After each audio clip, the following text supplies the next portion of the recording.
ঈদযাত্রায় সড়ক মহাসড়কে বাড়ছে ঘরমুখো মানুষের চাপ। গাজীপুর মানিকগঞ্জ যমুনা সেতু ও ঢাকা মাওয়া এক্সপ্রেসওয়েতে দেখা গেছে যানবাহন ও যাত্রীদের ভিড়।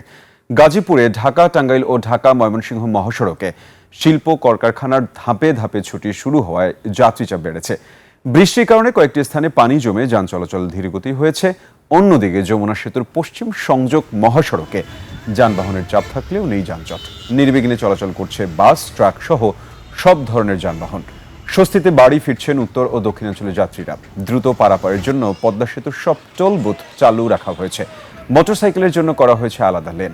মানিকগঞ্জে যাত্রীদের অভিযোগ, ঈদকে কেন্দ্র করে নেওয়া হয়েছে বাড়তি ভাড়া। ঢাকা থেকে পাটুরিয়া সমান ভাড়া মানিকগঞ্জ পর্যন্ত নেওয়া হচ্ছে বলে অভিযোগ করেন যাত্রীরা। একই সঙ্গে মহাসড়কে বেড়েছে মোটরসাইকেল ও ব্যক্তিগত গাড়ির চাপ।